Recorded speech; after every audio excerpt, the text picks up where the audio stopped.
Women leaders Ishwar and Nirmala Yadav ji के लिए आप जोरदार क्लैपिंग कीजिए। तो over to Ishwar and Nirmala Yadav, the stage is all yours sir. धन्यवाद, thank you very much sir. आप सभी को नमस्कार। देखिए, मेरा नाम ईश्वर है, मैं और मेरी वाइफ निर्मला दोनों मिलके इस अपॉर्चुनिटी पे काम कर रहे हैं। और ये डिजिटल का कमाल है कि अभी निर्मला दूसरी मीटिंग जो हमारी रेगुलर मीटिंग चल रही है तो वो अभी उस मीटिंग में है। अभी वो 15-20 मिनट में खत्म हो जाएंगे तो वो भी मेरे को ज्वाइन करेगी यहाँ पर, ठीक है ना। आप सारे के सारे लोग एमवे डिस्ट्रीब्यूटर हैं, आप सबको पता है ये अपॉर्चुनिटी क्या है।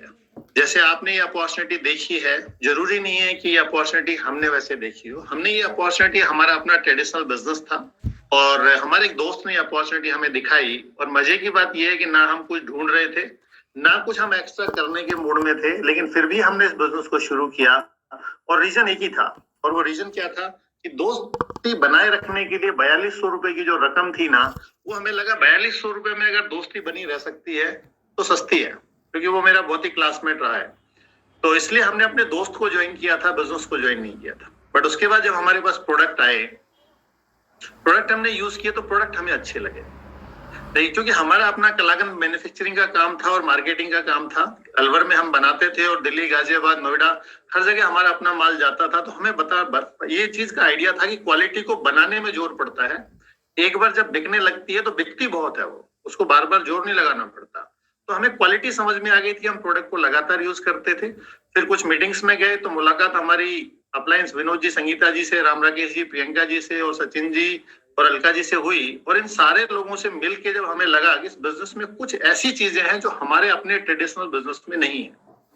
जब भी हम इनके साथ बैठते थे तो बात होती थी किसी को ऊपर उठाने की, किसी के सपनों को पूरा करने की। और एक मजेदार बात आपको बताऊं, वो आदमी वहां पर प्रेजेंट नहीं होता था और उसके बारे में हम ये डिस्कस कर रहे होते थे कि इस आदमी को ऊपर कैसे उठाया जा सकता है। हमारे बिजनेस में भी होता था, पता है क्या, जब हम 4 लोग बैठते थे तो 5वें आदमी को नीचे कैसे गिराया जाए। और 4 में से अगर एक उठ के चला जाता था तो बाकी 3 ये सोच रहे होते थे इसको नीचे कैसे गिराया जाए। तो डिस्कस तो दोनों जगह होते थे, हमारे बिजनेस में भी होते थे और एमवे बिजनेस में भी होते थे। बट हमारे बिजनेस में हमेशा नीचे गिराने के डिस्कस होते थे।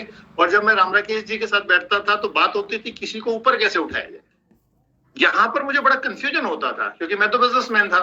मुझे लगता था या तो भाई हमारा तो हम बिजनेस है वो प्रूवन है, हम करते हैं, उससे पैसा कमा रहे हैं। एमवे बिजनेस हमारे लिए प्रूवन नहीं था। तो मुझे लगता था इसमें कुछ झोल है, जो है वो दिख नहीं रहा है और जो दिख रहा है वो है नहीं, कुछ तो गड़बड़ है। और इसी तरीके से मीटिंग्स में लगातार आते गए, चलते चले गए। बट अपलाइन के सानिध्य की वजह से हम इस बिजनेस में टिक गए। फर्स्ट डे हम बिजनेस में ग्रो नहीं किए, पर बिजनेस में टिक गए बिकॉज ऑफ आवर अपलाइंस। इनके एसोसिएशन की वजह से हम टिक गए, क्योंकि जब बात करते थे तो कुछ अच्छी फीलिंग आती थी। अपने लोगों से बात करते थे तो फीलिंग अच्छी नहीं आती थी। और फिर ऐसे ही 3-4 साल का टाइम निकल गया। फिर एक सेमिनार जाने का मौका मिला और उस सेमिनार में जाके हमें ये समझ आया कि इस बिजनेस को क्यों बिल्ड कर लेना चाहिए। क्योंकि वहां पर हमने ये देखा कि दुनिया के हर प्रोफेशन का आदमी जो अपने प्रोफेशन में बहुत सक्सेसफुल है, उसके बाद उसने इस बिजनेस को शुरू करने का डिसीजन लिया है, एक लेवल तक बिल्ड किया है पार्ट टाइम में, और अपने फुल टाइम जॉब को रिप्लेस कर दिया है। और आज एक बहुत बढ़िया लाइफ को वो लोग लीड करते हैं। इतने सारे सफल लोगों को एक साथ हमने वहां पर देखा और नतीजा ये हुआ, हम समझदार थे इसीलिए इस बिजनेस को ज्वाइन किया। हम इस समझदार थे इसलिए इस बिजनेस में टिके रहे। और उस सेमिनार में जाके भी हमने समझदारी का डिसीजन लिया। कुछ लोग क्या करते हैं, जो चीज सुनना चाहते हैं उसी को सुनना पसंद करते हैं, हर चीज को सुनना पसंद नहीं करते, ठीक है। वो सेलेक्टिव लिसनिंग होते हैं। सेलेक्टिव लिसनर जो होते हैं वो सिर्फ अपने अपने काम की बात जो उनको सुनना होता है वही सुनते हैं। हम उनमें से नहीं थे। हम चूंकि बिजनेसमैन थे और हमने टिकट के पैसे दिए थे उस सेमिनार के 5000 रुपए, तो हमें लगा था हर चीज को ध्यान से समझने की जरूरत है। और नतीजा ये हुआ कि वहां पर बैठ के एक डिसीजन हुआ कि हैपन सो हैपन, हुआ सो हुआ। लेकिन अब के बाद वो होगा जो हम चाहें। आज आपकी सीट पे जो भी आदमी बैठा है, आज से पहले जो भी हुआ वो हुआ, लेकिन आज के बाद हर चीज की जिम्मेदारी जो है ना वो आप लेंगे। हमें एक बात समझ में आई उस समय पर कि हमारी टीम जो है ना वो राम राकेश जी से शुरू नहीं होती, हमारी टीम विनोद जी से शुरू नहीं होती, हमारी टीम हमसे शुरू होती है। और हम अपनी टीम के पूरी टीम का जो ड्राइवर है वो हम हैं। जैसे गाड़ी में ड्राइवर होता है, उसकी मर्जी से वो कहीं भी लेफ्ट राइट घुमाता है, तो वो ड्राइवर हम हैं। हमें एक जीपीएस की जरूरत है, हमें एक गाइडेंस की जरूरत है, वो हमारे अप्लायंस हमें दे रहे हैं।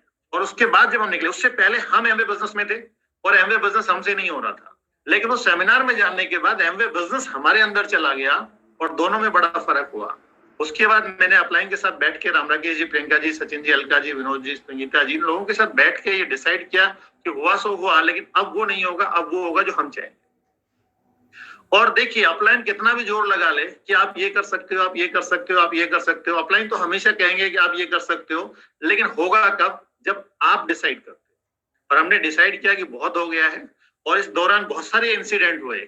हम, क्योंकि मैं अलवर में रहता था और मेरा दिल्ली गाजियाबाद का रोज का काम था, तो विनोद जी, संगीता जी, अभी मुन्ना जी बहुत एक्साइटेड हो रहे हैं, तो विनोद जी, संगीता जी जब पहली बार एएलएस पे गए तो उनको एयरपोर्ट छोड़ने में गया, एयरपोर्ट से लेने में गया, दूसरी बार गए तो छोड़ने में गया, फिर लेने में गया। और हर चीज जब भी मैं लेने जाता था, छोड़ने जाता था, तो शुरू में तो चूंकि हमारा माइंडसेट अलग था, तो हमें लगता था अब की बार गए, अगली बार नहीं जाएंगे। फिर जब वो दोबारा गए, तीसरी बार गए, तो हमें लगा कुछ तो गड़बड़ है। अगेन, चोट जब लगती है कांच पे तो टूट जाता है, लेकिन जब वही चोट लगातार लोहे पे पड़ती है तो वो फौलाद बनता है। और जब वो लगातार करते चले गए तो नतीजा हमें लगा कुछ तो गड़बड़ है जो हम नहीं समझ पा रहे हैं। और उस सेमिनार में जाने के बाद हमने डिसाइड किया कि अब तो करना ही है। और नतीजा ये हुआ कि अगले ही साल में हम प्लेटिनम भी गए और फाउंडर प्लेटिनम भी गए।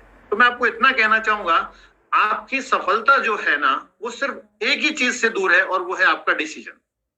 उस सेमिनार में जाके हमने डिसाइड किया था कि करना है, तो प्लेटिनम गए, फाउंडर प्लेटिनम गए। और उसके बाद जो विदेश यात्राओं का सिलसिला शुरू हुआ, पहला प्लेटिनम फोरम हुआ दिल्ली का, होटल पार्क रॉयल उस समय हुआ करता था, नेहरू प्लेस पे, इंटरकॉन्टिनेंटल। और वहां जाके आए तो पहली बार पता चला 5 स्टार क्या होता है। हालांकि उससे पहले भी मॉरिस शेराटन और ताज प्लेस जाने का एक बार मौका मिला, बट वो भी एमवे की वजह से ही मौका मिला। राम राकेश जी ने एक मीटिंग रखी थी सिल्वन डब की मॉरिस शेराटन में, मुझे आज भी याद है। उस मॉरिस शेराटन में हमने पहली बार गुलाब जामुन, वो भी छोटे वाले, और वो भी रबड़ी के साथ खाए थे। तो आज तक भी उनका टेस्ट याद है, ठीक है ना। इससे पहले चूंकि दिल्ली से मेरा रोज का आना जाना था, तो दिल्ली की जितनी भी फेमस बिल्डिंग्स हैं, चाहे वो मेहरौली का कुतुब मीनार हो, चाहे वो मॉरिस शेराटन हो, चाहे ताज प्लेस हो, चाहे लाल किला हो, चाहे XYZ जंतर मंतर हो, पुराना किला हो, आप बोलो कौन सी जगह, मैंने हर चीज को देखा है। तो आपको पता है कहां से देखा है? किसी को आगे से देखा है, किसी को पीछे से देखा है, अंदर जाके मैंने कभी नहीं देखा, आज तक भी नहीं देखा, अंदर जाके इंटरेस्ट नहीं लिया। और पार्क रॉयल में अंदर 3 दिन बड़ा एंजॉय किया। और जब हम प्लेटिनम फॉर्म पे थे, जो कि वो नेहरू प्लेस पे था, तो राम राकेश जी और प्रियंका जी, सचिन जी, अलका जी वहां हमसे मिलने आए थे। आप सोच के देखिएगा, प्लेटिनम फोरम पे और वहां भी आपके अपलाइन आपसे मिलने आ जाए, कैसा फील करेगा। मुझे वो दिन याद आते हैं कि वो भी टाइम था, ठीक है ना। और उसके बाद फिर एएलएस शुरू हुए, तो पहला ट्रिप हमारा जो था वो मैड क्रूज का था। इतना जबरदस्त ट्रिप था। और पहली बार हम जिस फ्लाइट में बैठे थे वो हिंदुस्तान में जेट एयरवेज थी, लेकिन जब हम बाहर गए तो वो लुफ्तांसा था। और लुफ्तांसा में जब हम बैठे तो हमें ये पता नहीं था कौन सी अच्छी होती है, कौन सी बुरी होती है। बट जिस किसी ने हमसे पूछा था कि आपकी फ्लाइट कौन सी है, हमने लुफ्तांसा है, बोला बहुत अच्छी फ्लाइट है। क्योंकि जब आप पहली बार बैठ रहे होते तो आपको नहीं पता होता फ्लाइट भी अच्छी बुरी होती है। हमारे लिए तो फ्लाइट होती है। तो वो लुफ्तांसा थी, और जब हम बैठे तो वास्तव में पता चला यार तो बहुत अच्छा है। और इस तरीके से घूमते घूमते मैड क्रूज पे जब गए तो पता लगा दुनिया में ऐसी भी प्रॉपर्टी होती है, क्योंकि हम लोग तो राजस्थान से बिलोंग करते हैं जहाँ पानी की कमी होती है। और जब हम मैड क्रूज पे गए तो वहां पता चला कि वो जहाज जो है वो 5 से 7 दिन तक लगातार पानी में ही रहेगा। तो इतना भी पानी दुनिया में होता है, ये हमने वहां पर देखा था जाके। और उस ट्रिप को हमने बहुत एंजॉय किया। और उसके बाद Spain, France, Italy, Germany, China, Thailand, Malaysia, Switzerland, Rome, तुर्की, ऑस्ट्रेलिया, कनाडा और पेरिस, ऐसे बहुत सारे कंट्रीज और टेरिटरीज, मैं और मेरी वाइफ विद आवर अपलाइंस और कई सारे डाउनलाइंस के साथ हमने ये सारे ट्रिप लिए। और उन ट्रिप्स को जब भी याद करते हैं ना, तो 1-8 किलो वजन बढ़ जाता है। पता है, खून नहीं बढ़ता, वजन बढ़ जाता है। कितनी खुशी होती है जब आप जाएंगे पहली बार किसी ट्रिप के ऊपर, तो आपको ये महसूस होगा कि वास्तव में क्या चीज है जो एमवे आपको देता है। कई लोग बोलते हैं एमवे भेजता ही क्यों है, पैसे दे देने चाहिए। वहां जाके हमें एक बात समझ में आई, हम पहले भी पैसा कमाते थे, अच्छा पैसा बनाते थे, हमारे पास अपना घर, अपनी गाड़ी पहले से थी एमवे बिजनेस शुरू करने से पहले। बट जब हम प्लेटिनम फोरम पे गए और वहां का जाकर हमने जब खर्चा पूछा, तो हमें लगा अगर हम एमवे बिजनेस में नहीं होते तो इस खर्चे को हम अपनी जेब से तो नहीं करते। उसके बाद जब हम एएलएस गए तो हमें ये समझ में आया कि एएलएस का जब खर्चा पता किया, होटल का बिल और ये सारी चीजें पता की, आदत थी ना, बिजनेसमैन थे तो हमेशा कैलकुलेट करते थे। तो हमें एक बात और पता चल गई कि प्लेटिनम और फाउंडर प्लेटिनम जो है ना, वो विदेश अपने खर्चे के ऊपर 5 स्टार में नहीं घूम सकता। इसका मतलब हमें और ऊपर उठने की जरूरत है, एमरल्ड जाने की जरूरत थी। फील होता था अपने पैसे से घूमोगे तो आपको एमरल्ड जाना ही पड़ेगा और फाउंडर एमरल्ड जाना पड़ेगा। तो वो जो एएलएस का जो पुल होता है वो आपको एक बार और ज्यादा पैसा कमाने के लिए मजबूर करता है कि अगर आप इस लेवल में घूमना चाहते हो तो आपको ज्यादा पैसे की जरूरत। तो ये हमारी जर्नी रही है, उसमें बहुत सारी चीजें हमने सीखी हैं इस बिजनेस में। बट जब हमने डिसाइड किया कि इस बिजनेस को करना है तो उसके बाद ये बिजनेस हो गया। इसका मतलब बिजनेस में होने में और ना होने में एक ही आदमी है उसके बीच में जो सारी कुवत की जड़ है, मेरी भाषा में जो सारी समस्याओं की जड़ है, और वो होता है आदमी खुद। आप देखिएगा पिछले साल के 2 साल की परिस्थितियों को उठा के देखिएगा। पिछले 2 साल में मार्केट में इतनी विषम परिस्थितियां रही, दुनिया में हर आदमी परेशान रहा, लेकिन उन्हीं विषम परिस्थितियों में मुन्ना जी फाउंडर प्लेटिनम गए। उन्हीं विषम परिस्थितियों में मुन्ना जी ने बिजनेस को ग्रो किया। उन्हीं विषम परिस्थितियों में और बहुत सारे लोगों ने बिजनेस को ग्रो किया। कुछ लोग हमेशा चैलेंज को पकड़ के झुंझुनों की तरह बजाते रहते हैं, जी ऐसा हो रहा है, ऐसा हो रहा है, ऐसा हो रहा है। और कुछ लोग हैं जो हिम्मत वाले होते हैं, उन चैलेंज को ओवरकम करके नई पिनों पे चले जाते हैं। तो आपको ये देखना होता है कि आप किस कैटेगरी में है। डिसाइड योरसेल्फ, अपने आप को डिफाइन करना सीखिएगा कि आप किस कैटेगरी में है। एक ऑप्शन है कि आप चैलेंज के ऊपर खड़े होकर रोने लगे कि जी ऐसा हो रहा है, ऐसा हो रहा है, ये नहीं हो रहा है, वो नहीं हो रहा है। दूसरा ये होता है कि अपने सपनों को पकड़े, चैलेंज को पीछे छोड़े और थोड़ा सा आगे बढ़ जाएं। आगे बढ़ेंगे तो रास्ता आपको क्लियर मिलेगा। पर कुछ छोटी छोटी चीजें हैं जो, चूंकि हम बिजनेसमैन थे और एक नौकरी वाले आदमी और एक बिजनेसमैन में थोड़ा फर्क होता है, वो बेसिकली होता ही होता है। बिजनेसमैन का माइंडसेट जो होता है वो थोड़ा डिफरेंट होता है। मैं अभी पिछले दिवाली पे देख रहा था कि दिवाली का जब सीजन चलता था तो हम लोग इतने बिजी हुआ करते थे अपने काम में, पुराने काम में, ना खाना खाने की फुर्सत होती थी, ना नहाने की फुर्सत होती थी। मुझे याद है 3-3 दिन 4-4 दिन बिना नहाए निकल जाते थे। एक दिन में 1000-1000 1200 किलोमीटर में ट्रेवल कर लेता था अपनी गाड़ी से। 22-22 घंटे रनिंग कर लेते थे। लेकिन एमवे बिजनेस में जब हम होते हैं तो दिवाली से 3 दिन पहले और 2 दिन बाद हम क्या करते हैं, छुट्टी कर रहे होते हैं। क्यों? क्योंकि हमें नौकरी में एक चीज सिखाई जाती है, छुट्टी। लोग बोलते हैं जी संडे कहां से सीखा? बिजनेसमैन से पूछो संडे क्या होता है। संडे को तो ज्यादा बिजनेस होता है तो उसके लिए संडे नहीं होता। संडे कहां से आता है? बच्चा स्कूल जाता है तब उसके दिमाग में डल जाता है वहीं से कि संडे को छुट्टी होती है, और जब वो नौकरी में घुस जाता है तो अगेन संडे को छुट्टी होती है। तो वो हमेशा छुट्टी के बारे में सोचता है। बिजनेसमैन जो होता है मार्केट में देखिएगा, जो 30 दिन बिजनेस करता है उसके पास कोई छुट्टी नहीं होती। दूसरा एक और फर्क आता है, आप कभी भी किसी नौकरी वाले से बात करते हो, हम भी बात करते हैं, नौकरी इज वेरी गुड। जीवन को बढ़िया चलाए रखने के लिए नौकरी अच्छी है। नौकरी के बारे में कुछ लोगों से, मैंने नौकरी वालों से ही सुना है कि नौकरी की सबसे बढ़िया बात क्या है, भूखा मरने नहीं देती और रईस बनने नहीं देती। ठीक है ना? लेकिन कुछ चीजें हमें समझनी होती है। नौकरी में 80% लोग काम उतना करते हैं जिससे नौकरी बची रहे, नौकरी बची रहे, चलती रहे, बस दिक्कत ना करे, बस ये है। लेकिन बिजनेस में 90% लोग काम उतना करते हैं जो मैक्सिमम प्रॉफिट जनरेट कर सके। मैंने 100% क्यों नहीं लिखा, क्योंकि 10% लोग बिजनेस शुरू करते हैं और उनका फेल हो जाता है। वो वही होते हैं जो मैक्सिमम की मेंटलिटी साथ लेके नहीं चलते। तो बिजनेसमैन हमेशा ज्यादा से ज्यादा काम करने की सोचता है, ज्यादा से ज्यादा टर्नओवर्स करने की सोचता है, ज्यादा से ज्यादा प्रॉफिट कमाने की सोचता है। लेकिन नौकरी वाला हमेशा ये पूछ रहा होता है कि कितना कम से कम काम करूं कि ये मिल जाए। बिजनेसमैन क्या कहता है, चाहिए तो ये, काम कितना भी करवा लो लेकिन चाहिए ये। तो जब माइंडसेट चेंज होता है और जब हम किसी भी बैकग्राउंड से इस बिजनेस को शुरू करते हैं तो इनिशियली हमें ये समझ नहीं आता कि बिजनेस है, और ये समझते समझते थोड़ा टाइम लग जाता है। जब आपको ये समझ में आने लगता है कि बिजनेस है तो फिर आपको ये समझना पड़ता है कि आप इस बिजनेस को बिल्ड क्यों करते हैं। शुरू करने का कारण कुछ भी हो सकता है। देखिए, समझना इस बात को, शुरू करने का कारण किसी का कुछ भी हो सकता है। मे भी शायद आपको पैसा अच्छा लगा हो, मे भी शायद आपको प्रोडक्ट अच्छा लगा हो, मे भी आप शायद किसी को मना ना कर सके, मे भी आपके यार दोस्तों ने किया तो आपने भी कर लिया, कोई भी कारण हो सकता है। लेकिन जब बिजनेस बिल्ड करने की बात आएगी तो आपको अपना एक कारण चाहिए कि आप इस बिजनेस को क्यों बिल्ड करना है। वो आपका अपना होना चाहिए, और वो कारण कुछ भी हो सकते हैं। कारण पैसा हो सकता है क्योंकि इस बिजनेस में पैसा बहुत है। लोग इस बिजनेस में 2, 3, 4, 5 हजार रुपए के लिए भी आए थे, और लोग इस बिजनेस में इतना पैसा भी बनाते हैं जिनके पास अपने प्लेन है बिकॉज ऑफ दिस बिजनेस। ऐसे भी लोग हैं जिनके घर की घास काटने के लिए करोड़ों रुपए का बजट होता है। ठीक है, ये बिजनेस कितना बड़ा हो सकता है आप सोच पाएंगे या नहीं सोच पाएंगे। बट हम हमारे एक अपलाइन डबल डायमंड 2006 के आसपास 6 या 4 की बात है, ल्यू रिगन नाम हुआ करता था उनका, वो यूएस से आते थे और उनको जब हम देखते थे काफी ओल्ड एज थे और उनसे जब हम मिलते थे और वो जब बात करते थे तो एक बार का वाकया है जो मुझे याद है, वो मैं आपको फेस टू फेस बता देता हूँ। उन्होंने एक बार एक बंदे को बुलाया, उस समय सिल्वर एंड अप को उन्होंने बुलाया था, तो हम भी एंजॉयमेंट करने के लिए चले जाते थे क्योंकि हम सिल्वर तो बहुत जल्दी हो गए थे। अब हमें ये नहीं पता था सिल्वर क्या होता है, तब हम सिल्वर हो गए थे। और हमारे सिल्वर जाने की कहानी भी बड़ी जोरदार है। पता है क्यों? हमने शुरू किया, हमारे एक दोस्त ने कहा कि आपने कुछ शुरू किया है। मैंने कहा देखो मुझे समझ नहीं आ रहा है। बोला नहीं, भाटी जी ने शुरू किया, आपने शुरू किया तो मैं भी शुरू करूंगा। भाटी जी मेरे जो अपलाइन है वो गुजर है, मैं जाति से अहीर हूँ और तीसरा जाट था। तो मैं कहा भाई ये जाट देवता मानेगा नहीं, तू भी लगा 4200। मैं कहता देख डूब जाए तो मुझे मत कहियो। बोला कोई दिक्कत नहीं है, तुम्हारे डूबेंगे तो मेरे भी डूब जाएंगे। तो ऐसा हमारे पास एक दोस्त था, आपके पास है या नहीं है आपको चेक करने की जरूरत है। अभी वो प्लेटिनम है और उसकी बहुत बड़ी ऑर्गेनाइजेशन है, उसने कुछ लोगों को स्पॉन्सर किया और वो लाइक बढ़ती चली गई। देन उसके बाद क्या हुआ कि जब हमें लगा कि हमें सिल्वर जाना चाहिए तो मार्केट रेपो अच्छी थी, जिसको बोलते थे वो मना नहीं करता था 4200 रुपए देने के लिए, और वो एमवे को नहीं देता था, वो हमें देता था।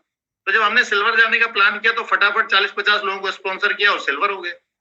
ऐसा हुआ, तो हम पैदाइशी सिल्वर हो गए थे। उसके बाद बिजनेस कैसे बिल्ड होता है वो अलग चीज होती है। तो नतीजा क्या हुआ कि हम उस मीटिंग में गए और वहां पर ल्यू रिगन एक आदमी से बात कर रहे थे, ठीक है, और उसने उससे पूछा आपकी एज क्या है, और उसने बताया मेरी एज 21 साल है। तो ल्यू ने एक बहुत बढ़िया बात बोली, बहुत आंखें खोलने वाली बात थी। वो बोला देखो आपकी उम्र 21 साल है, मुझे इस बिजनेस में 25 साल से ज्यादा हो गए, उस समय की बात थी ये, ठीक है। बोला जब मैंने ये बिजनेस शुरू किया था यूएस में, तब आप हिंदुस्तान में पैदा नहीं हुए थे।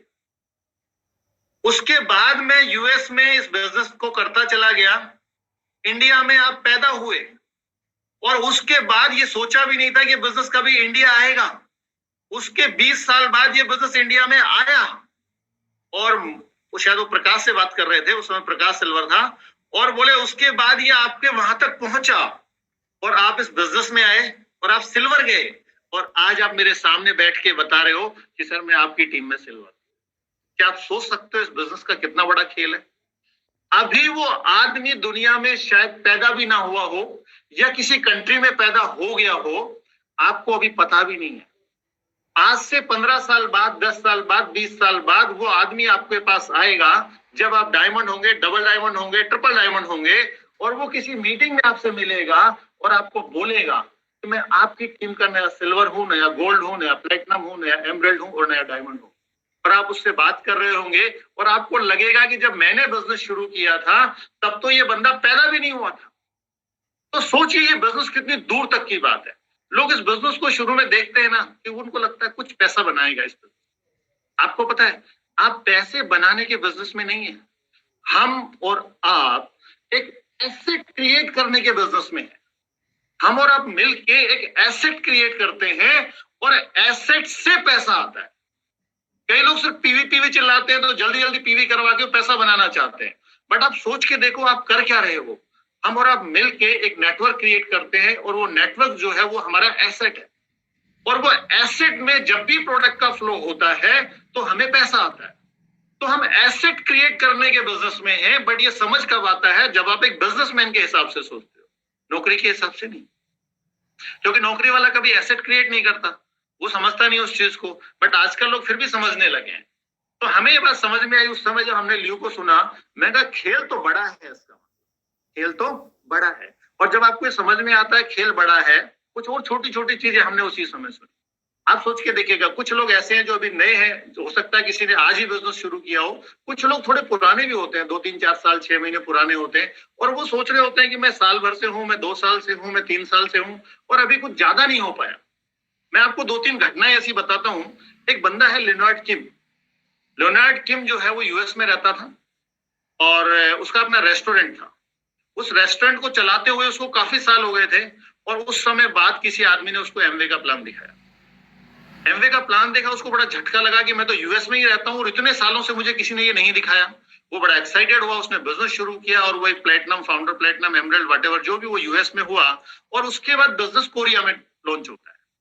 वो यूएस छोड़ के कोरिया चला जाता है, और कोरिया जब वो जाता है तो पहले 10 साल उसे लगते हैं इस बिजनेस को सरकार को समझाने में। कई बार वो जेल के अंदर भी गया, अंदर बाहर हुआ, और 10 साल लगे बिजनेस को सेटअप होने में कोरिया में। और आपको पता है 10 साल बाद उस आदमी ने इतना बड़ा बिजनेस किया, वो खुद क्राउन एम्बेसडर है, फाउंडर क्राउन एम्बेसडर है, और ही इज द पर्सन जिसकी टीम में एक साल में 100 डायमंड ब्रेक होते हैं। कई लोग सोच रहे होंगे जी मैं डायमंड कब होऊंगा, वो 100 डायमंड ब्रेक कर देता है। तो क्वेश्चन ये नहीं है कि उसने लास्ट ईयर में क्या किया, क्वेश्चन ये है कि जो उसने 10 साल में वहां पर सीखा और पिछले 3-4 साल में यूएस में सीखा। परिस्थितियां जितनी विपरीत होती है, उन विपरीत परिस्थितियों में दो चीज होती है, कमजोर आदमी टूट के निकल जाता है, और मजबूत आदमी जो होता है ना, वो निखर के बाहर आता है। समझ रहे हैं, निखर के बाहर आता है, और नतीजा ये हुआ कि वो क्राउन एम्बेसडर है और 100 डायमंड्स ब्रेक करता है। एमवे के जो ओनर्स थे, उनके जो बच्चे थे, उन्होंने कभी अपने पिताजी से पूछा कि क्या कभी हम यूएस से बाहर जाएंगे। तब तक उनके पिताजी ने भी ये नहीं सोचा था कि हम कभी यूएस से बाहर भी एमवे को लेके जाएंगे। आपको पता है एमवे को पहला कंट्री, यूएस के अलावा पहला कंट्री ओपन करने में कितने साल लगे। 1959 में एमवे शुरू हुआ, और 20 साल बाद 1979 में पहला कंट्री जो उन्होंने ओपन किया ना, वो ऑस्ट्रेलिया ओपन किया। 20 साल लगे। सोचो 20 इयर्स में वो एक और कंट्री बढ़ा पाए। लेकिन उससे अगले 40 साल में दुनिया के 110 देशों में एमवे बिजनेस काम करता है। मैं क्या कहना चाह रहा हूं, पिछले 6 महीने में जो हुआ है आपके साथ, जो आपने सीखा है, या पिछले 6 साल में जो आपने सीखा है, व्हाटएवर जो भी टाइम आपको इस बिजनेस में हो गया है, वो कितना मल्टीप्लाई होने वाला है फ्यूचर में, आपको अनुमान नहीं है उस चीज। ये इस बिजनेस की पावर है कि एक्सपोनेंशियल ग्रो करता है। तो ये चीजें हैं जो हमने देखी है इस बिजनेस में। इस बिजनेस में हमने ऑलमोस्ट बहुत सारे डायमंड्स को सुना है पिछले 20 सालों में, और हर डायमंड को सुनने के बाद, और बहुत नजदीक से जब हमने राम राकेश जी और प्रियंका जी को भी देखा है, क्योंकि जब गाजियाबाद में आर्यनगर में रहा करते थे, तो वहां पर हमारे बगल में एक मिठाई की दुकान हुआ करती। पहली बार जब मैंने इनको सुना अलवर में, तो मुझे पहले दिमाग में, मैं बहुत बहमी टाइप का आदमी, बिजनेसमैन था ना, बहुत बहमी टाइप का आदमी था, तो मैंने उस दुकानदार से भी ये बात पूछी थी, मैं कि आपके यहाँ कोई राम राकेश जी रहते हैं क्या?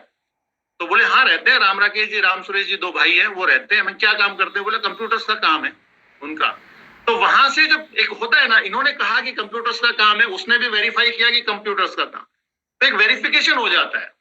तो हमने वो किया, और नतीजा ये हुआ कि जब इनसे मुलाकातें होने लगी तो लगा आदमी, देखिए आपको समझ में आ जाएगा। बहुत सारे लोग, मेरा अपना एक्सपीरियंस है एमवे बिजनेस में, जो सेल्स वाले लोग होते हैं, जो बहुत तेज लोग होते हैं, जो सेल्स बहुत एडवांस सेल्स होती है उनकी, वो बड़ी टीम नहीं बना पाते। क्यों? लोग समझते हैं कि ये आदमी बहुत तेज है, और बहुत तेज आदमी है तो चूना लगाएगा। आपको कई बार लगता है कि ये बहुत तेज आदमी है, बिजनेस में आ जाए तो छक्के चौके पता नहीं क्या कर देगा। मैं आपको बता देता हूं, वो पहली बॉल पे क्लीन बोल्ड हो जाएगा। रीजन क्या है? मार्केट में उसकी इमेज बहुत तेज की है, और लोग बहुत तेज आदमी के साथ डील नहीं करना चाहते। उनके अंदर से एक फीलिंग होती है बहुत तेज आदमी है, कहीं ना कहीं चूना लगाएगा। ये स्थिति होती है। तो एमवे बिजनेस की सबसे इंपॉर्टेंट बात जो हमें धीरे धीरे समझ में आई कि ये एक बिजनेस है, प्योर बिजनेस है। यहाँ पे पैसा जो बनेगा वो प्रोडक्ट के सेल होने से बनेगा, लेकिन सेल करने का जो तरीका है ना, वो बहुत ही स्मार्ट तरीका है। सेल करने का जो बिजनेस का तरीका है, प्रोडक्ट सेलिंग का, वो तरीका बहुत ही स्मार्ट है, बहुत ही स्मार्ट है। आप खुद अच्छे कस्टमर होते हो। I am the first loyal customer of my business. मैं आपको इसकी कहानी भी बता देता हूं। जब हमारा मिल्क केक का काम था, तो हमारे यहाँ जब भी कोई गेस्ट आता था, वो गेस्ट कोई भी हो, चाहे उसे गुलाब जामुन पसंद हो, चाहे उसको रसगुल्ले पसंद हो, चाहे उसको बूंदी मोतीचूर के लड्डू पसंद हो, चाहे उसको काजू की कतली पसंद हो, उसको पसंद कुछ भी हो, लेकिन अगर वो हमारे घर आएगा तो खाएगा तो मिल्क केक। क्यों? क्योंकि हमारे यहाँ बनता ही मिल्क केक था।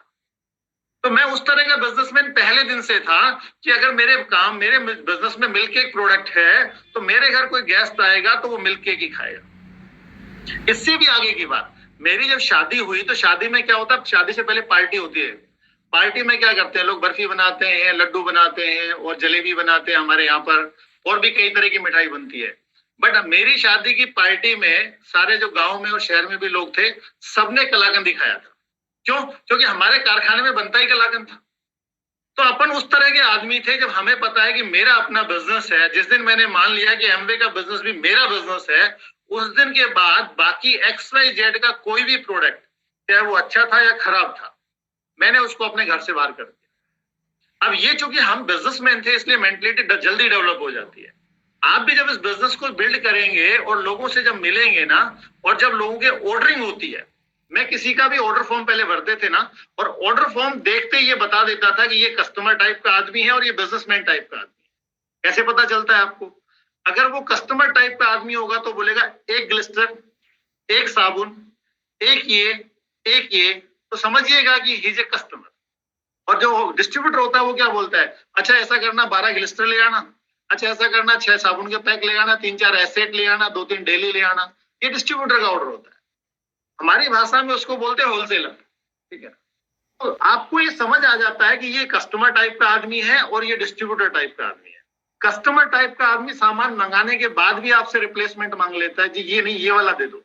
लेकिन डिस्ट्रीब्यूटर जो होता है ना, उसके पास सारा प्रोडक्ट बिक जाता है, कोई सा भी प्रोडक्ट आ जाए वो भी बिक जाता है और वो खत्म हो जाता है, कंज्यूम हो जाता है। तो हम उस तरह के शुरू से बिजनेस में थे, तो हमें ये बात समझ में आ रही थी। तो ये समझ आ गया था कि बिजनेस बहुत बड़ा है। ये समझ में आ गया था कि हमारे करने से होगा, ना अपलाइन के करने से होगा, ना डाउनलाइन के करने से होगा। अपलाइन करेगा उसके लिए होगा, डाउनलाइन करेगा उसके लिए होगा। और ये फैक्ट है, हम जब बिजनेस में जब बहुत सीरियस नहीं थे, उससे पहले हमारी डाउनलाइन से लोग ALS जाने लगे थे। तो हमें ये भी समझ में आ गया था कि डाउनलाइन करेगा तो वो जाएगा, हमारा हम नहीं जाएंगे। हम तभी जाएंगे जब हम करेंगे, क्योंकि स्वर्ग हर आदमी चाहता है लेकिन मरना नहीं चाहता। बट सच ये है कि जो भी स्वर्ग जाना चाहता है, मरना उसे खुद ही पड़ता है। तो ये बात जल्दी समझ आ गई हमें। और चूंकि बिजनेस बैकग्राउंड था, जल्दी से हम चीजों को समझने लगे। एक इन्वेस्टमेंट मेंटलिटी हमें बहुत जल्दी समझ में आ गई, क्योंकि बिजनेस में क्या होता है, इन्वेस्टमेंट होता है। और इस बिजनेस में तो कुछ इन्वेस्टमेंट था ही नहीं। हमारे यहाँ लाखों रुपए लगते थे। यहाँ पर जब बोले कि भाई 100 PV हर महीने करो, मुझे अभी भी याद है जब हमने डिसीजन लिया तो मुझे बताया गया था कि 100 PV हर महीने करो। अच्छा सोचो, उस समय शायद 30 प्रोडक्ट हुआ करते थे, जिसमें से 20-25% प्रोडक्ट हमेशा TNA चलते थे। उसके बाद बोलते थे 100 PV करो। मैंने कहा ठीक है, डन। और हम हर महीने 100 PV करते थे। एक बार मेरा PV 99.8 रह गया। मैं लास्ट डेट में एमवे ऑफिस जाके उस 0.2 PV को पूरा करके आया, क्योंकि 100 करना है तो 100 करना ही है ना। हर प्रोडक्ट को लेने के लिए 300 किलोमीटर ट्रेवल करना पड़ता था। आज आदमी बोलता है 100 PV करने से क्या होगा, कमीशन तो 98 पे भी आ जाएगा, 95 पे भी आ जाएगा। बात आपके कमिटमेंट की है। बात क्या है? बात आपके कमिटमेंट की है।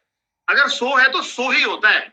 अगर 100 डिग्री पे टेम्परेचर पे पानी उबलता है तो वो 100 पे ही उबलता है, 99.9 पे नहीं उबलता। तो कमिटमेंट की बात है। हमने कमिटमेंट किया था कि हम 100 PV करेंगे, तो किया। अपलाइन ने कहा कि आप कम से कम इतने प्लान दिखाओ। मैंने कहा सर कम से कम नहीं। अपलाइन ने कहा 5 प्लान दिखाओ। मैंने कहा कोई बात नहीं, हम 7 दिखाएंगे ना, ज्यादा दिखाने से कोई नुकसान तो नहीं होगा। बोला नहीं, कोई नुकसान नहीं होगा। तो मैंने कहा हम 7 दिखाएंगे। और यही एक कारण रहा कि मैक्सिमम की जो मेंटलिटी हमने अपनाई, मिनिमम की कभी नहीं अपनाई। मैं कभी नहीं सोचता कि कोई आदमी अगर 9% जाएगा तो 1200 PV से जाएगा। क्यों भाई, 1500 से क्यों नहीं? पैसा तो बढ़ेगा ना।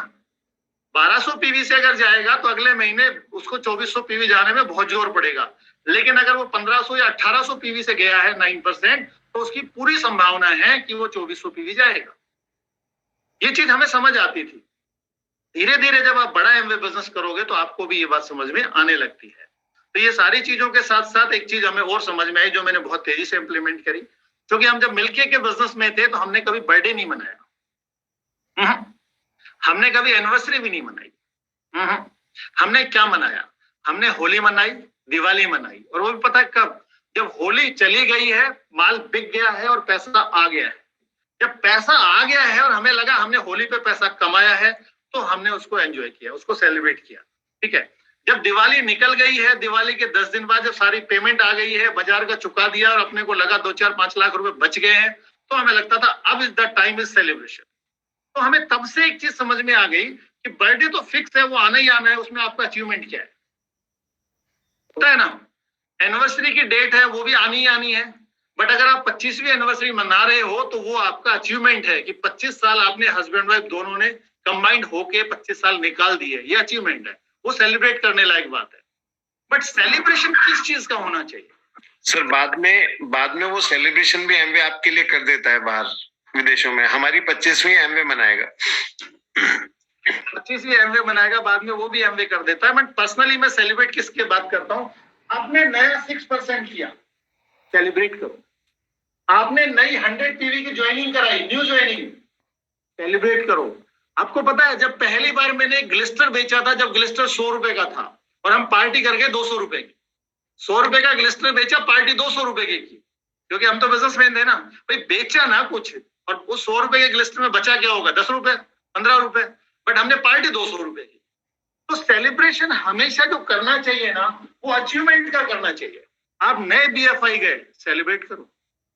आप ज्यादा सेलिब्रेट करना चाहते हो तो अचीवमेंट का सेलिब्रेट करो। अगर आप डेट्स को सेलिब्रेट करेंगे तो तो साल में 3-4 फिक्स आएंगे, और उसको तो आम आदमी करता है।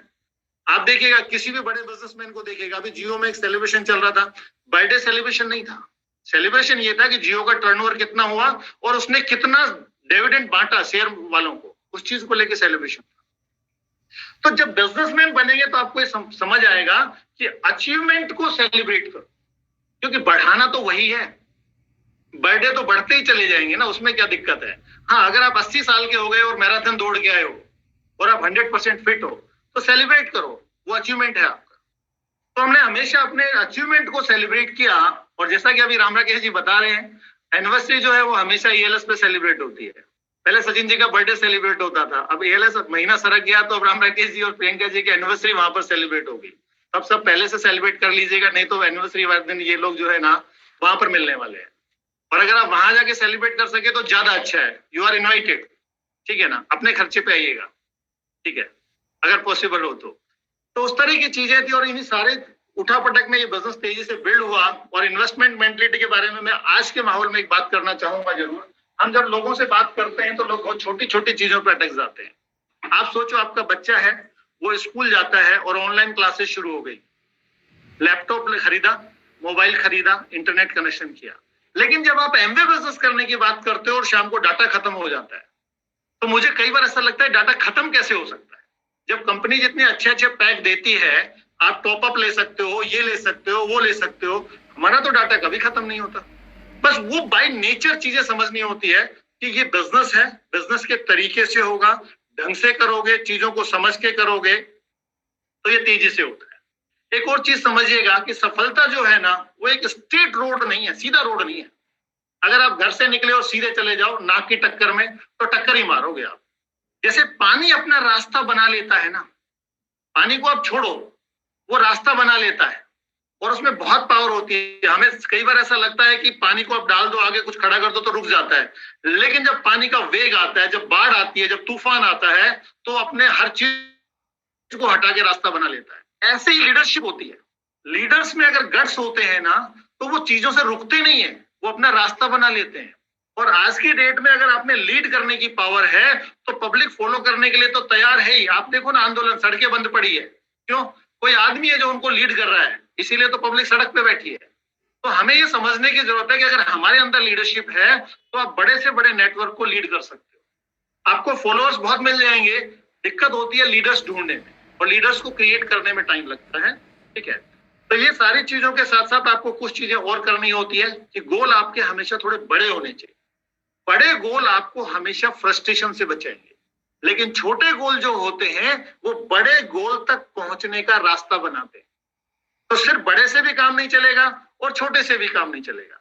बड़ा गोल आपको फ्रस्ट्रेट नहीं होने देगा किसी भी परिस्थिति में, लेकिन छोटा गोल आपको बड़े गोल तक पहुंचने में क्या करता है, वो लगातार आपको सपोर्ट करता रहता है।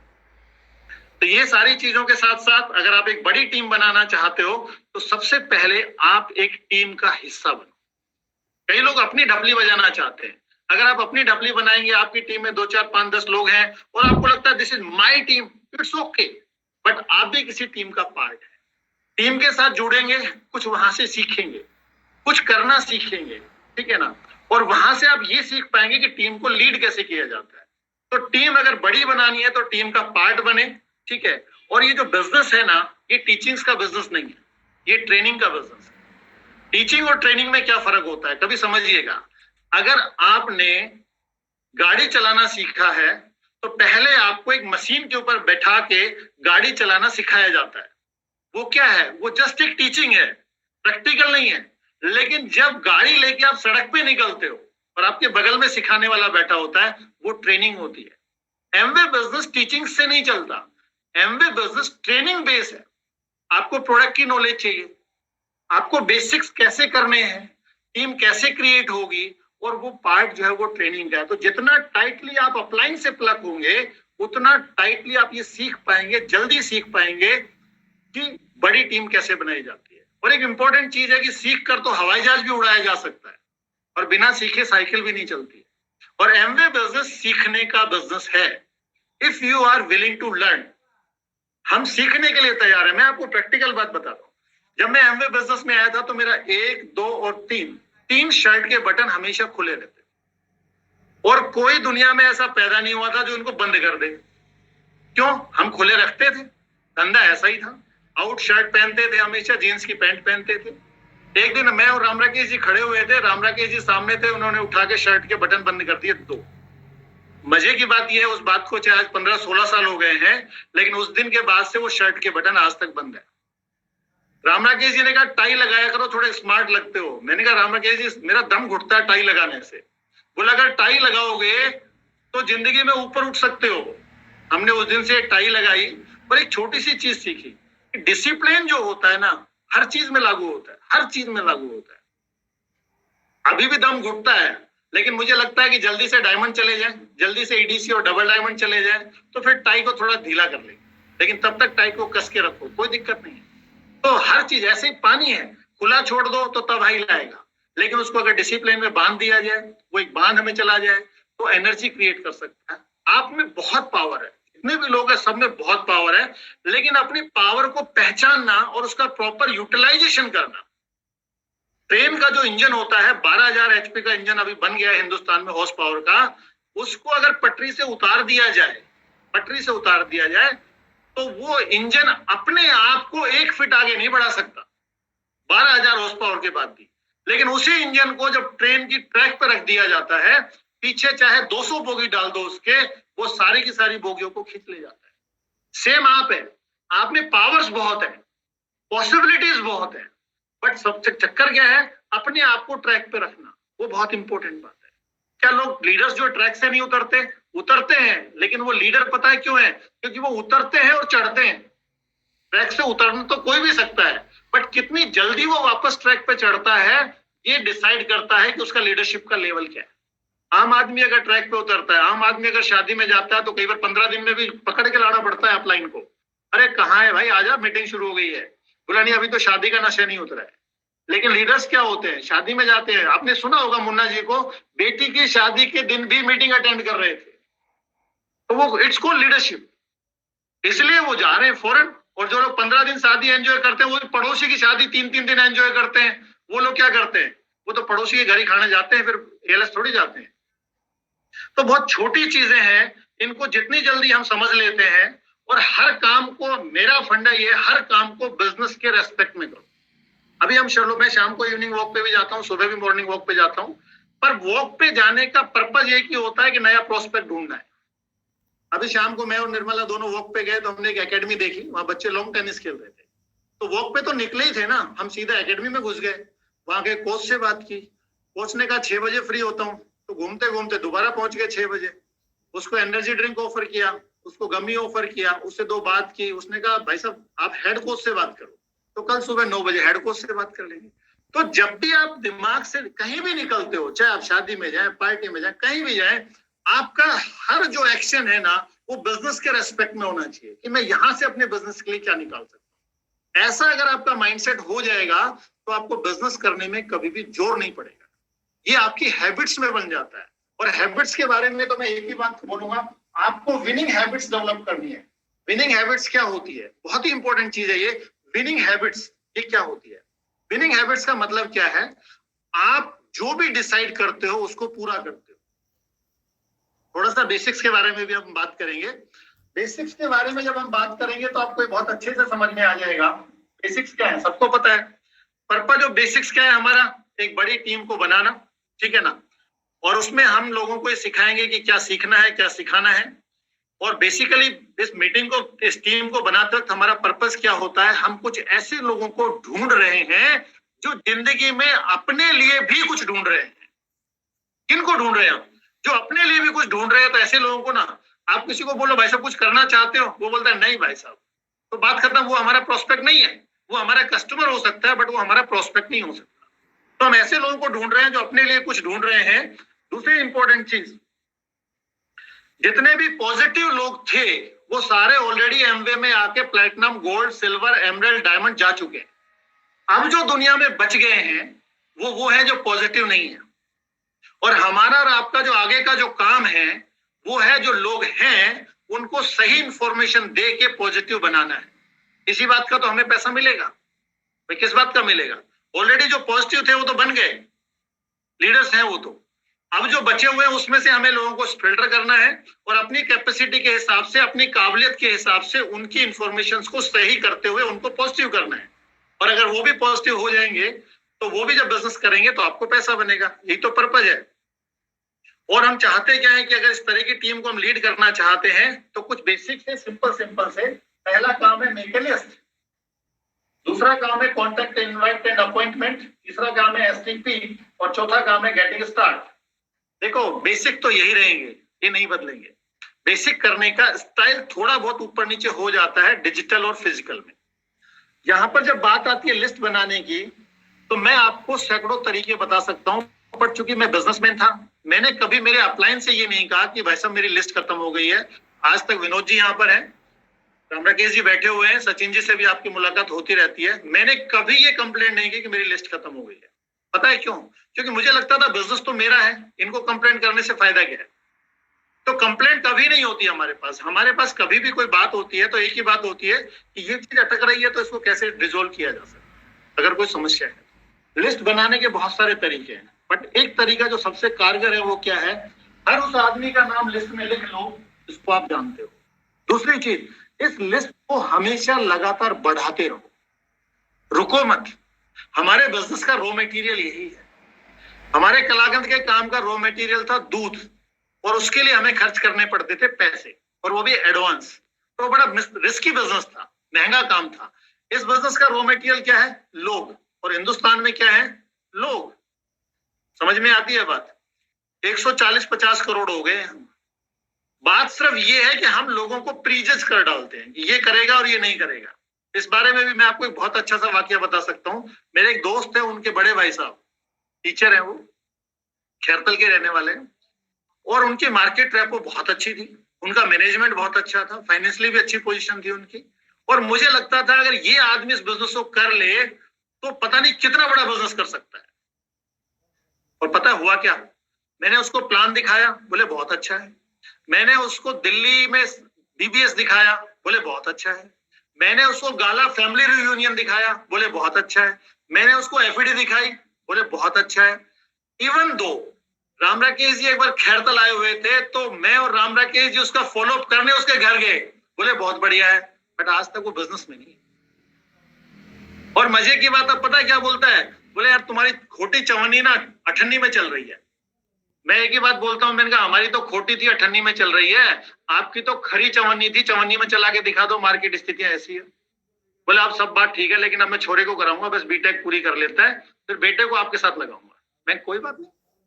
तो एक चीज आप गांठ बांध लीजिएगा कि आपको कई बार ऐसा लग रहा होगा कि ये आदमी पता नहीं क्या कर देगा, और आप उस पर टाइम लगाए जा रहे हो, लगाए जा रहे हो, लगाए जा रहे हो। आई एम सॉरी टू से, छोड़ दो। जिसमें दम होता है आदमी को, उसको अगर आप खींचोगे ना वो दूर जाएगा, और अगर आप उसको प्रोसेस पूरा करके छोड़ दोगे ना, अगर बंदे में गट्स है ना, वो लौट के आएगा।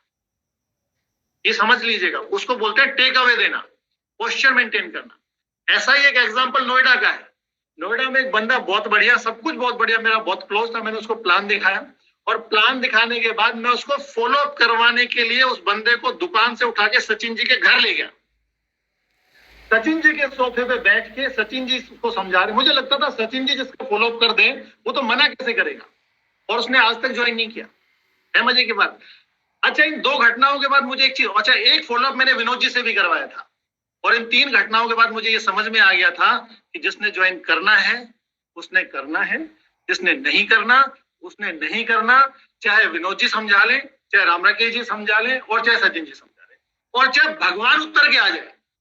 मेरा तो नाम ही ईश्वर है, ठीक है ना। फिर भी बंदा नहीं समझता है। तो इसका सीधा सा मतलब क्या है, हमें बंदे को बदलने की जरूरत है, लेकिन हम लगे रहते हैं उसी के ऊपर, ना मेरा यही डायमंड जाएगा। अरे वो कोयला है, उसमें अंदर कुछ नहीं है, परेशान मत हो, बंदा बदल दो, आप भी ग्रो कर जाओ। इसके लिए आपको क्या चाहिए, लिस्ट बड़ी चाहिए। हमेशा ओपन माइंड रहे लिस्ट को बढ़ाने के लिए। जितनी बड़ी बनाएंगे ना, उतना बिजनेस करना आसान रहेगा। बहुत सारे तरीके हैं, व्हाट्सएप ग्रुप है, फेसबुक है, इंस्टाग्राम है, ये सब आज के हैं। हमारे जमाने में क्या करते थे, हम जिसको प्लान दिखाते थे ना, प्लान दिखाने के बाद हम एक काम जरूर करते थे, भाई बिजनेस शुरू करेगा, नहीं करूंगा, प्रोडक्ट लेगा, नहीं लूंगा, अच्छा ऐसे बता 10 15 20 लोग जो पैसा कमाना चाहते हो, समझदार हो, और कागज पेन लेके बैठ जाते थे, नाम बोल, और 5 7 10 नाम तो लिखवा ही लाते थे। और ऐसे करते करते हम हमेशा जब किसी को छोड़ते थे, छोड़ने से पहले उससे 10 5 नाम लिखवा लेते थे, और फिर उन लोगों को कॉल करने लगते थे। तो लिस्ट में से लिस्ट निकालना मुझे बहुत अच्छा लगता था, क्योंकि किसी का तो रेफरेंस है उस लिस्ट पे कॉल करने के लिए। अगर कोई डिस्ट्रीब्यूटर बनता था तो मैं बैठ के उसके साथ लिस्ट बनवा लेता, और इसी तरीके से हमने अपनी दूसरी लेग बिल्ड की, तीसरी लेग बिल्ड की, पर हमने कभी किसी को प्रीजर्ज नहीं किया।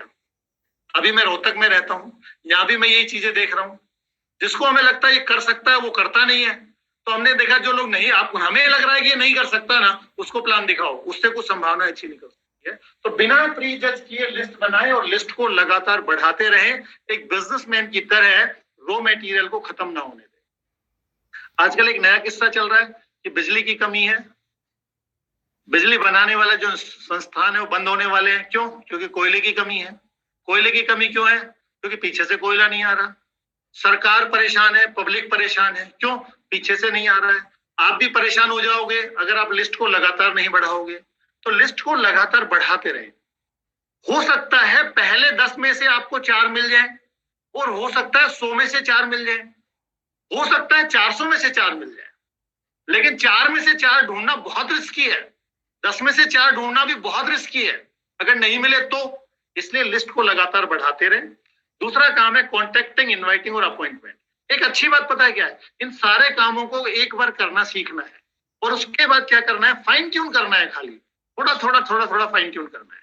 आपने सोचा है कि मुझे लिस्ट में रोजाना 2 3 4 नए नाम लिखने हैं, आपने 4 नए नाम लिखे, this is a winning habit. आपने एक हैबिट डाली हुई है कि मैं रोज लिस्ट में नए नाम जोड़ता हूं।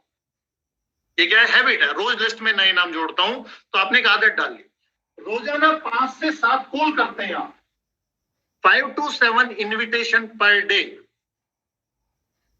5 to 7 इन्विटेशन पर डे, और 5 to 7 plan in a week. आप ये डिसाइड करें कि जिस आदमी का नाम आप लिस्ट में लिख रहे हैं उसको इनवाइट करेंगे, और जिसको इनवाइट कर रहे हैं उसको क्यों इनवाइट कर रहे हैं, प्लान दिखाने के लिए, और जिसको प्लान दिखा रहे हैं क्यों दिखा रहे हैं, स्पॉन्सर करने के लिए, और स्पॉन्सर क्यों कर रहे हैं, उसको प्लैटिनम ले जाने के लिए। ये माइंडसेट होना चाहिए हमारा। लिस्ट में नाम क्यों लिख रहे हैं, इनवाइट करने के लिए, इनवाइट क्यों कर रहे हैं, प्लान दिखाने के लिए, प्लान क्यों दिखा रहे हैं, स्पॉन्सर करने के लिए, सही स्टार्टअप करवाने के लिए, और एक स्टार्टअप करवाना क्यों है, क्योंकि उसको प्लैटिनम लेके जाना है। तो ये हमारा माइंडसेट होना चाहिए। कई सारे लोग लिस्ट बनाते हैं और छोड़ देते हैं, रख देते हैं उस लिस्ट को, तो बेकार है, आपने बनाई भी क्यों? सोचिएगा इस बात को। तो 5 से 7 इन्विटेशन पर डे आप करते हो। अगर उसमें किसी तरह का कोई रिजल्ट में ऊपर नीचे है तो check with your upline. 5-6 call को रिकॉर्ड कर लो, अपलाइन को भेज दो कि मैंने ये बोला था, उसने ये बोला था। LYF का पेज नंबर 32 और 33 पढ़ लो, क्या कहना है क्या नहीं कहना है। बहुत ही आसान है, एक सिंपल सा फॉर्मेट है। जब आप लोगों से बात करते हो तो ठीक है ना, पहले आप फैमिली की बात करें, क्या मैं 2 मिनट बात कर सकता हूं, घर परिवार में सब ठीक है, ठीक है, उसका हालचाल पूछे, उसके बिजनेस और नौकरी का हालचाल पूछे, और फिर एक सिंपल सा मैसेज दें। और इस सारे प्रोसेस में एक चीज हमेशा ध्यान रखें, थोड़ा सा क्वेश्चनिंग मोड में रहे, थोड़ा सा क्वेश्चनिंग मोड में रहे, बताने के मोड में ना रहे।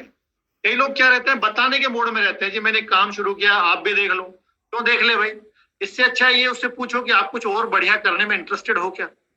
उसका जवाब अगर हाँ में आता है तो आपकी कही हुई बात में दम होगा, और आप बता रहे हैं तो मजा नहीं आएगा ना। वो सुन रहा है, जबरदस्ती सुनेगा आपकी बात को, नहीं तो डिजिटल पे छोड़ के चला जाएगा। ठीक है, थोड़ा क्वेश्चनिंग मोड में रहें ऑलवेज। जब आप इनविटेशन कर रहे हैं तो भी, प्लान दिखा रहे हैं तो भी, और प्लान के बाद जब फॉलोअप की बात आती है तो उसमें कुछ चीजें ध्यान रखने की होती है। फॉलोअप में सबसे पहली चीज, थोड़ा सा अपने प्रोस्पेक्ट को समझने का प्रयास करें। और प्रोस्पेक्ट को कहां से समझेंगे? प्रोस्पेक्ट को हम जनरली समझ रहे होते हैं जब हम प्लान शुरू करते हैं। जब आप प्लान शुरू करेंगे तो क्या करते हैं, मैं तो जनरली प्लान अगर दिखाता हूं जिस समय, उससे पहले 2-4-5 मिनट उससे गहराई से बात करता हूं। उसका शेड्यूल क्या रहता है, कब जाता है, कब आता है, कब ऑफ होता है, परिवार में कौन कौन है, उसके सिचुएशंस क्या है। तो वो जानने से अगर आपने 2-3 मिनट बात कर ली ना, तो आपको पता चल जाएगा इस आदमी का स्टेट ऑफ माइंड क्या है, ये आदमी किस तरह का है, इस आदमी की टाइमिंग्स क्या रहती है। दोबारा जब फॉलो अप करोगे तो आपको पता रहेगा किस समय उससे बात करना कंफर्टेबल रहता है। और उसी समय प्लान दिखाने से पहले मैं बात कर रहा होता हूँ कई बार कि दोबारा जब हम मिलेंगे 15-20 मिनट के लिए, तो वो टाइम सुटेबल टाइम आपका कौन सा रहता है। अगर मुझे आपको फोन करना हो तो आपको सुटेबल टाइम कौन सा रहता है। इतनी बातें मैं प्लान दिखाने से पहले पूछ लेता हूँ। और आप एक बात देखिएगा, अगर आप लोगों से पहले बात करेंगे तो वो आपकी बात को थोड़ा ज्यादा ध्यान से सुनते हैं। प्लान दिखाते वक्त हमेशा अगर मोबाइल पे दिखा रहे हैं तो डबल डिवाइस पे दिखाएं, अगर लैपटॉप पे दिखा रहे हैं तो बंदे से फेस टू फेस बात करने की फीलिंग आनी चाहिए। अगर आप एक ही मोबाइल से प्लान दिखा रहे हो तो आपको वो फीलिंग कभी नहीं आएगी, आप प्लान के रिजल्ट भी अच्छे नहीं ले पाएंगे। आजकल लोग फिजिकल प्लान भी दिखा रहे हैं, अगर आप पॉसिबल है तो आप फिजिकल प्लान भी दिखा सकते हो और डिजिटल, दोनों तरह की चीजें इम्प्लीकेट, दो लोग दोनों को यूज कर रहे हैं, वो और ज्यादा अच्छे रिजल्ट ले पा रहे हैं। ठीक है ना। प्लान दिखाने के बाद फॉलोअप की जब बात आ रही थी, तो फॉलोअप में थोड़ा प्रोस्पेक्ट को समझने का प्रयास करें, थोड़ा सा लिसनिंग मूड में रहें। लिसनिंग मूड के बाद क्वेश्चनिंग मूड में रहें। ये सीखना, ये कला होती है, क्वेश्चन का जवाब क्वेश्चन से दें। भले ही सामान महंगे की बात हो, भले ही मेरे पास टाइम नहीं है, भले कोई भी क्वेश्चन हो, बट जवाब एक होना चाहिए। अगर बोलता है टाइम नहीं है, ओके आई कैन अंडरस्टैंड, जैसा कि हमारी शुरू में ही बात हुई थी जब आपने ये अपॉर्चुनिटी देखी थी कि आपका बिजी शेड्यूल रहता है, ठीक है ना। बट भाई साहब एक बात बताओ, आप चाहते हो कि आपके पास टाइम हो जाए? इतनी सी तो बात है। और प्रोस्पेक्ट को हमेशा ज्यादातर मैं नाम से बोलता हूं। मैंने जो सीखा है लोक व्यवहार में, जितना बार आप उसका नाम लेके इस्तेमाल करेंगे, सर मत बोलो प्रोस्पेक्ट को, कभी मत बोलो, हमेशा उसके नाम से बोलो। अगर बड़ा है तो आप जी लगा सकते हो, हमारे यहाँ जी का कल्चर है, बट नाम से बोलो। सर और मैम जो कल्चर है ना, ये एनसीआर का कल्चर है, इट्स ओके, बट सर बोलने से प्रोस्पेक्ट खराब होता है। आप नाम लेके बोलो, बड़ा अच्छा लगता है, थोड़ी देर में उसको भी अच्छा लगेगा, ठीक है ना। तो उसको ध्यान से सुने वो क्या कहना चाहता है, हमेशा रेस्पॉन्ड करें, रिएक्ट ना करें। फॉलोअप में ज्यादातर लोग नुकसान कहाँ उठाते हैं कि वो रिएक्ट करते हैं। जो पहली बात प्रोस्पेक्ट ने बोली है उसको सुन लिया और अब उसका आंसर देने के लिए हम तैयार हैं और वो आगे बोले जा रहा है, और उसकी बात को अगर आप पूरा सुन लेते तो आपको समझ में आ जाता कि क्वेश्चन कुछ और है, क्योंकि जो पहला क्वेश्चन होता है वो आखिरी क्वेश्चन नहीं होता। तो लिसनिंग मोड में रहें, थोड़ा सा ट्राई टू अंडरस्टैंड वो क्या कहना चाह रहा है, थोड़ी देर उसके साथ चले धारा के साथ, और फिर उसको मोड़ के अपनी तरफ लाने का प्रयास करें। वो कह रहा है सामान महंगा है, हाँ बिल्कुल आप सही कह रहे हो, तो एक कदम उसके साथ बढ़ाएं, फिर एक कदम थोड़ा सा उसको घुमाएं। जब पहली बार मैंने प्रोडक्ट को देखा था तो वास्तव में मुझे भी महंगे लगे थे, बट उसके बाद जब मैंने जानकारी ली तो पाया कि प्रोडक्ट की क्वालिटी तो बहुत अच्छी है। तो वो सामने वाला बोलेगा हाँ क्वालिटी तो मैं भी कह रहा हूँ बहुत अच्छी है। और आज की डेट में कंपनी ने छोटी बड़ी पैकिंग लॉन्च कर दी है, आज लोगों की बाइंग पावर्स बढ़ गई है, ठीक है, और आज ये स्थिति है, आप उसको बताइएगा 50 रुपए महीने का एसेट लगता है, तो वो सारी चीजें हम बता सकते हैं। बट पहले आप लिसन करें, देन आप उसको अपने क्वेश्चन पूछते हुए उस क्वेश्चन का जवाब, हमेशा उसकी बात से सहमत होने का प्रयास करें, ठीक है ना।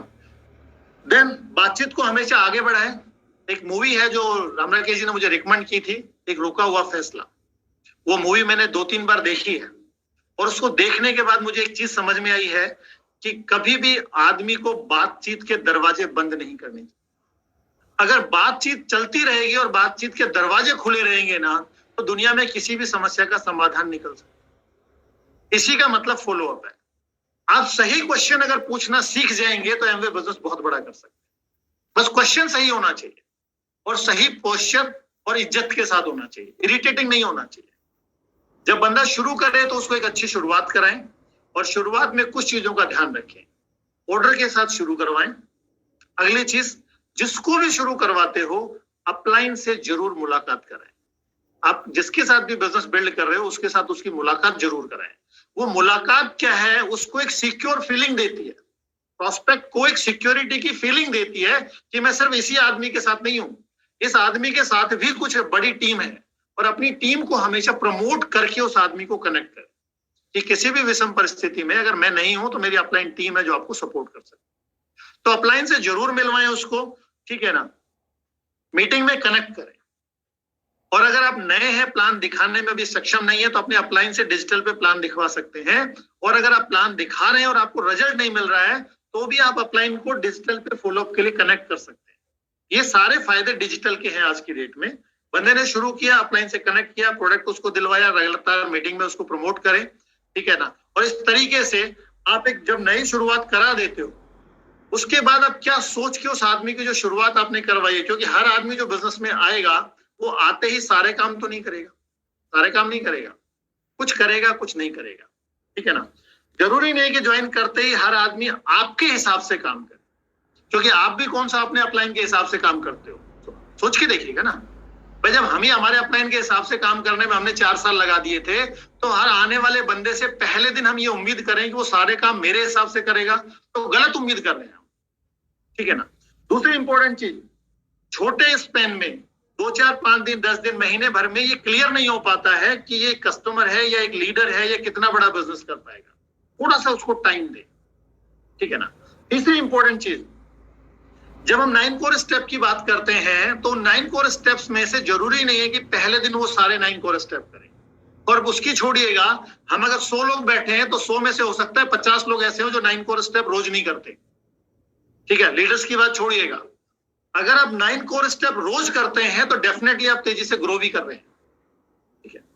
तो अगर वो 9 कोर स्टेप्स के 3 हिस्सों में से अगर वो अलग अलग एक कोर स्टेप भी करने लगता है, प्रोडक्ट यूज, रिटेल और प्लान दिखाने में से अगर वो प्रोडक्ट अच्छा यूजर भी बन जाता है, बुक सीडी मीटिंग में से अगर वो मीटिंग में भी लगातार आने लगता है, और टीचेबल, अकाउंटेबिलिटी और कम्युनिकेशन में से अगर वो आपके कम्युनिकेशन में है, तीनों में से एक काम भी अगर वो पहले दिन करने लगता है, तो आप समझिएगा कि आपको एक लीडर मिल गया है। बाकी सारी चीजें तो वो सीख जाएगा टाइम के हिसाब से। और एक और ध्यान रखिएगा, मैंने पहले भी बात की है, अगर आप कुछ लोगों पे अटक जाओगे तो नुकसान उठाओगे। आप इस प्रोसेस को लिस्ट में, make a list, contacting, plan, follow up, नई शुरुआत, और इसको ज्यादा लोगों के साथ करेंगे, और ज्यादा लोगों के साथ करेंगे, और उसमें से अगर कुछ लोग छूट भी जाएंगे, उनमें अगर गट्स होंगे, दम होगा, लीडरशिप होगी, तो वो लौट के आ जाएंगे। लेकिन अगर आप सिर्फ लोगों को स्पॉन्सर कर रहे हो और छोड़ रहे हो कि देखते हैं इसमें कितने दम है, तो आप गलती कर रहे हो। आप काम करके बिजी हो, ज्यादा लोगों को स्पॉन्सर कर रहे हो और उसमें कुछ लोग छूट रहे हैं, तो वो लोग ग्रो करेंगे। लेकिन आप लोगों को जानबूझ के स्पॉन्सर करके छोड़ रहे हो कि मेरा काम था स्पॉन्सर करना, आप देख लेते हैं क्या करेगा, तो आप गलती कर रहे हो। ट्राई टू अंडरस्टैंड, आप ज्यादा काम करो, ज्यादा लोगों को स्पॉन्सर करो, तो लोग अपने आप से ग्रो करते हैं। और जब आप डेप्थ को लगातार बिल्ड करेंगे, तो तब तक खोदते जाइएगा, तब तक खोदते जाइएगा जब तक कि कोई दूसरा आपके साथ मिलके उससे ना खोदने लगे। और जब दूसरा खोदने लगे तो छोड़िएगा मत, उसके साथ मिलके और तेजी से खोदिएगा, क्योंकि गड्ढे को एक आदमी खोदे और 2 आदमी खोदे तो ज्यादा तेजी से खोद सकते हैं ना। और जब तीसरा आदमी मिल जाता है तो तीनों मिलके खोदिएगा, बट खोदते जाइएगा। 4 टीम में, 3 से 4 टीम में अगर आप लगातार हर महीने एक नया 3%, 6%, 3%, 6% निकालते चले जाए, तो अगले 2 साल में इस मीटिंग में बैठा हुआ हर आदमी एमरेल्ड जाने की सोच सकता है। इन बेसिक्स को अगर आप लगातार करते हो 5 to 7 invitation per day, 5 to 7 plan in a week, इसमें से हम इस उम्मीद के साथ प्लान दिखाएं कि 1 से 2 अच्छी ज्वाइनिंग होगी, और उसके बाद उसको अपलाइन के और सिस्टम के टच में डालते चले जाएं, तो होगा क्या? अभी भी आपके पास पूरी संभावना है कि इस साल में आप प्लेटिनम जा सकते हैं। प्लेटिनम जाएंगे, साल का 10 लाख रुपया बनाएंगे, गोवा का ट्रिप आपको मिलेगा। उसी चीज को लगातार करते जाएंगे, अगले साल में तो फाउंडर प्लेटिनम जाएंगे, 18 से 20 लाख रुपए बनाएंगे, you are qualified for next ALS। और उसी चीज को अगर आपने प्रॉपर डुप्लीकेट किया है, तो CSI, BFI, BBI सब आपने कमाया है, तो आप एमरेल्ड भी जाएंगे, साल का 30 लाख कमाएंगे, और उसी चीज को कंटिन्यू करिएगा तो चौथे साल में आप फाउंडर एमरेल्ड भी जाएंगे। अगले 4 साल में कोई भी आदमी अगर इन चीजों को करता चला जाता है, बिजनेस माइंडसेट और एक एक्स्ट्रा माइल मेंटलिटी के साथ, तो वो अपने लाइफ को एक्स्ट्रा ऑर्डिनरी लाइफ में बदल सकता है, ऑर्डिनरी टू एक्स्ट्रा ऑर्डिनरी जा सकता है, अगले 4 साल में वो 1 करोड़ रुपया बना सकता है। मैं एक चीज समझता हूँ, आज आप पार्ट टाइम में इस बिजनेस को अगर करते हैं और लाख रुपया महीना आपको एक्स्ट्रा आने लगता है, तो आपको एक अच्छा लाइफ स्टाइल दे सकता है पार्ट टाइम में करते हैं। तो ये बहुत सारी चीजें हैं, हम कितनी भी बात कर सकते हैं, बट मैं चाहूंगा कि आप में से कुछ लोग एमरेल्ड जाएं और वो इन सारी चीजों पे बात करें, हमारी टीम के लिए भी बात करें, क्योंकि हमने बहुत सारी चीजें नंदा जी से सीखी है, अमित जी से सीखी है, ओंकार जी से सीखी है, और रामराकेश जी और प्रियंका जी से तो बहुत कुछ सीखा है हमने, इसीलिए हम आपसे बात कर पा रहे हैं। ठीक है, तो मेरी तरफ से इतना ही है। मैं चाहूंगा निर्मला आपसे एक बार हेलो करें, क्योंकि वो आ गई है, और उसके बाद ओवर टू होस्ट करेंगे। आप सभी को नमस्कार। मेरा नाम निर्मला है, मैं हाउसवाइफ हूँ, साथ मिलकर बिजनेस को बिल्ड कर रहे हैं, और मुझे बिजनेस को बिल्ड करके बहुत अच्छा लगता है, क्योंकि यहाँ जो संभावनाएं है ना एक लेडीज के लिए, मुझे लगता है वो यहीं पे ही है, क्योंकि हमारा अपना ट्रेडिशनल बिजनेस भी था, उसमें कोई संभावना नहीं थी हमारे लिए, लेकिन इस बिजनेस में आने के बाद एक कॉन्फिडेंस मिला, अपने आप को प्रूव करने का मौका मिला। तो देश विदेश की जब बातें करते हैं तो इस बिजनेस के थ्रू हमने, जैसे सर ने बताया, 14-15 कंट्री घूमे, और हम आगे लगातार घूमते रहेंगे। ये सब इस बिजनेस की बदौलत हुआ। आज इस बिजनेस की वजह से मैं जैसे हाउस वाइफ, बड़ी डिफिकल्ट हाउस वाइफ होते हैं ना जो घूंघट में रहते हैं, इस तरह की हमारा कल्चर है। लेकिन आज मैं गाड़ी ड्राइव भी करती हूँ, और मुझे पहले मार्केटिंग काम करने में बड़ा डर लगता था, मैं आज वो सारे काम भी करती हूँ। और मैं क्योंकि इसलिए बता पा रही हूँ कि इस बिजनेस में है, इसको लगातार करते जा रहे हैं, तो ये कॉन्फिडेंस हमारे अंदर आ रहा है। और देश दुनिया को देखते तो पता चलता है कि दुनिया में घर के अलावा 24 घंटे घर में बिताने के अलावा भी बहुत कुछ है बाहर, अच्छी चीजें जो सीखी जा सकती है, जिनको एंजॉय किया जा सकता है, और ये बिजनेस उन सब चीजों को आपको एंजॉय करने का मौका देता है। मैं तो यही कहूंगी कि इसको दिल से बिल्ड करें। हमारे साथ इतने हमारे अच्छे क्लाइंट्स हैं, और उनकी छतर छाया में रहकर हम इस बिजनेस को बहुत तेजी से बिल्ड कर रहे हैं, और ये गॉड की ब्लेसिंग है हमारे पास। और बस यही कहूंगी कि बस तेजी से बिल्ड करें, और जैसे अभी जो ट्रिप जा रहे हैं, हम चाहते हैं कि हम सभी लोग उन ट्रिप पे जाएं और उनको बहुत अच्छे से एंजॉय करें अपने अपने के साथ। Wish you very all the best in okay. Okay, over to Omkar ji.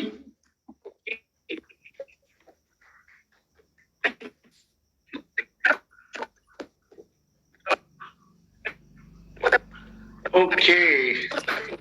There is some challenge with Onkar ji's bandwidth. So, ईश्वर जी, बहुत ही लाजवाब सेशन ईश्वर और निर्मला यादव जी के द्वारा, एंड आई एम श्योर कि लोगों ने बहुत एंजॉय किया होगा इस सेशन को। आपने आई थिंक काफी कुछ समझा दिया आज जो भी लोग ओपन हार्ट ओपन माइंड बैठे होंगे, तो मुझे लगता है कि ये सेशन उनके लिए बहुत ही जबरदस्त सिद्ध हुआ होगा, बहुत ही जबरदस्त साबित हुआ होगा। एंड मैं आपको एक चीज बोलना चाहूंगा, ईश्वर जी को मैंने जितना बदलते हुए देखा है, वो मुझे लगता है एक सबसे बड़ी चीज है ग्रोथ का पैरामीटर। अगर हम बात करें, जैसे ये जब बिजनेस में आए थे जिस तरह का अपीयरेंस था, लेकिन एक चीज थी कि सारी चीजों के बावजूद माइंडसेट ग्रोथ का था। मुझे ध्यान है, मैंने ईश्वर से पूछा था आप क्या करते, तो उन्होंने बोला मैं बेरोजगार हूँ। मुझे लगा शायद बेरोजगार होंगे, फिर उन्होंने बोला कि ये मैं आज से 20-22 साल पुरानी बात बता रहा हूँ, तो इन्होंने बोला कि जो आदमी 1 लाख रुपया महीना नहीं बनाता, मेरे हिसाब से वो बेरोजगार ही है। ये बातें आज से 20 इयर्स बैक कर रहे थे। तो इसका मतलब क्या है कि एम्बिशियस थे, willing to listen and learn थे, एंड विलिंग टू चेंज थे। और आप सबके पास यही अपॉर्चुनिटी है, यही पोटेंशियल है, और आप सब लोग डेफिनेटली क्वालिफाई कर सकते हैं एएलएस टिप्स के लिए, नए प्लैटिनम फोरम के लिए। And I am telling you, आपके लिए सारी चीजें एक लाइफ टाइम एक्सपीरियंस की तरह हो सकती हैं। सो आज का जो सेशन था वो बहुत ही लाजवाब था। प्रियंका, आप क्या बोलना चाहोगे? मैं भी यही बोलूंगी कि अपनी स्टोरी के माध्यम से बहुत सारे मैसेज देने की कोशिश की। अपना जो ईश्वर जी ने, निर्मला जी ने जो मैं बोलूंगी कि जो उन्होंने बिजनेस के अंदर सीखा समझा, अपना बेस्ट देने की कोशिश की। बट मैटर ये करता है कि क्या आप उसको इम्प्लीमेंट करके अपने लिए इस बिजनेस से बेस्ट निकालने के लिए तैयार हैं। क्योंकि बहुत सारे लोग बहुत कुछ देने की कोशिश करते हैं, बट वो हमारे लिए सक्सेसफुल तभी हो पाता है अगर हम ओपन होते हैं और उस चीज को अपने लिए इम्प्लीमेंट करते हैं। बहुत ही जबरदस्त सेशन रहा, और अभी बहुत सारे लोग एक्साइटेड हैं एएलएस के लिए, बहुत सारे लोग एक्साइटेड हैं जो आने वाला ALS है उसके लिए, और हम भी ये चाहते हैं कि मिलकर हम उन ट्रिप्स को एंजॉय करें। जब हम पहला